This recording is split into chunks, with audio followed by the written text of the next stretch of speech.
আর এবারে নজর রাখবো বিধানসভার দিকে। বিধানসভায় অধ্যক্ষের ঘরে বৈঠক, বাজেট অধিবেশনে কার্য উপদেষ্টা কমিটির বৈঠক। 10 ফেব্রুয়ারি বিধানসভায় বাজেট অধিবেশন এবং সরাসরি চলে যাবো। আমাদের সঙ্গে রয়েছেন আমাদের প্রতিনিধি বিট্টু রায়চৌধুরী রয়েছেন। বিট্টু, এই যে সর্বদলীয় বৈঠকে কি কারা কারা উপস্থিত ছিলেন? দেখো, মূলত বলে রাখা ভালো, সর্বদলীয় বৈঠক এবং বিজনেস অ্যাডভাইজারি বা কার্য উপদেষ্টা কমিটির বৈঠক বিধানসভার যিনি অধ্যক্ষ রয়েছেন বিমান বন্দ্যোপাধ্যায় তার ঘরে হলো কিছুক্ষণ আগে। এক্ষেত্রে আইএসএফ এর তরফে নওশাদ সিদ্দিকী ছিলেন বিরোধীদের তরফে, আর পাশাপাশি বাকি যারা ছিলেন সবাই তৃণমূলের সঙ্গে থাকো। এই মুহূর্তে সরাসরি নজর রাখবো বিধানসভার দিকে, যেখানে অধ্যক্ষ বিমান বন্দ্যোপাধ্যায় তিনি সাংবাদিকদের মুখোমুখি হয়েছেন। উপস্থিত ছিলেন, আমরা আলোচনা করেছি এবং আমরা বলেছি যেন অধিবেশনটা সুষ্ঠুভাবে হতে পারে। অনেক গুরুত্বপূর্ণ অধিবেশন, বাজেট অধিবেশন।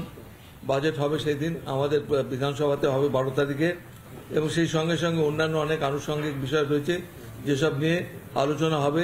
বিরোধীরা তাদের কথা বলতে পারবেন, সরকার পক্ষে যারা রয়েছেন তারা তাদের মতো করে পরিবেশন করবেন বিধানসভাতে।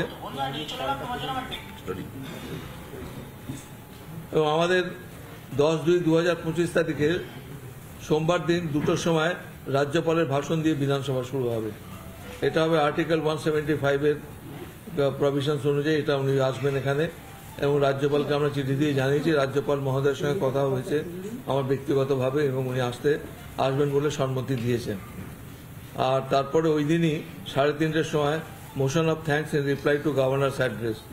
এটা একটা একেবারেই আমরা সেদিকে সরাসরি নজর রাখছিলাম। আবারও চলে যাবো সরাসরি আমাদের প্রতিনিধি বিট্টুর কাছে। বিট্টু, তুমি যেমনটা বলছিলে,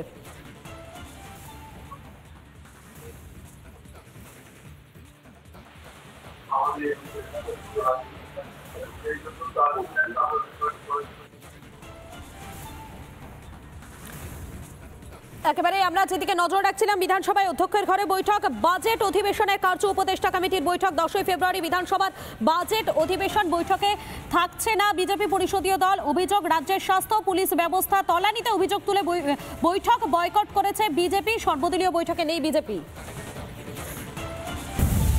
নানা ধরনের কন্টেন্ট দেখার জন্য লাইক করুন, শেয়ার করুন আমাদের ফেসবুক পেজ, সাবস্ক্রাইব করুন আমাদের ইউটিউব চ্যানেল। পাশাপাশি অন্যান্য ব্রেকিং নিউজের জন্য অবশ্যই চোখ রাখুন রিপাবলিক বাংলায়।